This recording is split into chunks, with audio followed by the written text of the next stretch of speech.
বাংলাদেশে হিন্দু সম্প্রদায়ের উপর অত্যাচার এবং শিলিগুড়িতে একাধিক নারী নিগ্রহের ঘটনার প্রতিবাদে এদিন বিশ্ব হিন্দু পরিষদের দুর্গা বাহিনীর উদ্যোগে একটি বিশাল বিক্ষোভ পদযাত্রা অনুষ্ঠিত হয়।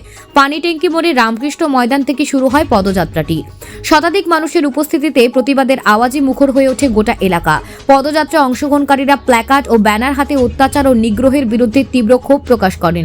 বিক্ষোভকারীরা দাবি তোলেন, বাংলাদেশের হিন্দু সম্প্রদায়ের উপর অত্যাচার অবিলম্বে বন্ধ করতে হবে এবং শিলিগুড়িতে মহিলাদের নিরাপত্তা সুনিশ্চিত করতে হবে। পদযাত্রার শেষে প্রতিনিধি দল শিলিগুড়ি এসডিওর কাছে ডেপুটেশন জমা দেন। বিক্ষোভকারীদের দাবি, প্রশাসন যেন শিলিগুড়িতে নারী নিগ্রহের ঘটনাগুলো সঠিক তদন্ত করে এবং দোষীদের কঠোর শাস্তি নিশ্চিত করে। এই প্রতিবাদ পথবাগির এলাকায় সাধারণ মানুষের মধ্যে ব্যাপক চর্চা হয়। দুর্গা বাহিনীর এই উদ্যোগের প্রশংসা করেন অনেকেই। Bureau report, news prime Times.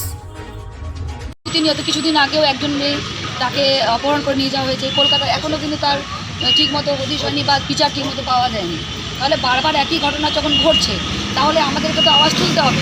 আজকে আমরা যদি আওয়াজ না তুলি, তাহলে এর যে শুধু প্রসারী প্রভাব, এটা তো আরও অনেক তুলতে হবে। আজকে বাংলাদেশে যে অবস্থা হচ্ছে, এদেশে কি তার প্রভাব পড়ছে না? আজকে আমরা কয়টা মেয়ে বাড়ি থেকে বাইরে বেরোচ্ছি, আমাদেরকে উচিত না বাড়ি থেকে বেরোনো?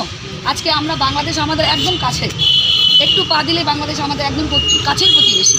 তাহলে সেখানে আমরা প্রত্যেকে সোশ্যাল মিডিয়ায় দেখতে পাচ্ছি কী ধরনের বর্বরতার সঙ্গে তাদেরকে ওখানে নৃশংসভাবে হত্যা করা হচ্ছে, তাদের উপর নির্মম অত্যাচার করা হচ্ছে। অথচ আমরা সব কিছুই করছি, কিন্তু তাদের প্রতিবাদের জন্য আমরা কিছুই করছি না।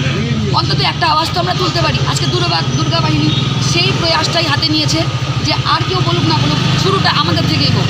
আমরা তাদের চরমভাবে প্রতিবাদ জানাচ্ছি এবং অবিলম্বে আমরা আজকে এসডিও স্যারের কাছে জ্ঞাপন দিতে যাচ্ছি এবং আমরা চাই যে ওখানকার সরকার অবিলম্বে তাদের প্রতি যে নির্মম অত্যাচার হচ্ছে, অবিলম্বে সেটা বন্ধ করা হোক, কারণ তার প্রভাব আমাদের দেশের উপরে পড়ছে।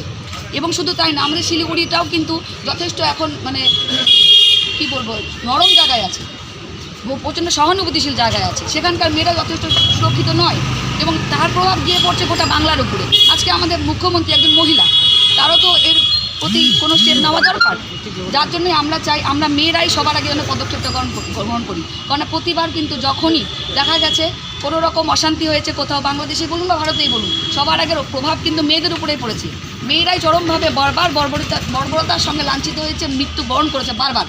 তাই আমরা দুর্গা বাহিনীর চরম প্রতিবাদ জানাচ্ছি, যার জন্য আজকে আমরা এই পদক্ষেপ নিয়েছি। আমরা এসডিও স্যারের কাছে যাব এবং এই বিষয়ে আমরা তার কাছে অনুরোধ রাখবো যেন তিনি এই বিষয়ে অবশ্যই আলোকপাত করেন এবং আমাদের রাজ্যের মুখ্যমন্ত্রী তিনিও যেন এই বিষয়ে অবশ্যই কোনো না কোনো স্টেপ অবশ্যই গ্রহণ করেন। নারী সুরক্ষার জন্য কি ব্যবস্থা করছে? নারী সুরক্ষার জন্য আমরা মনে করে থাকি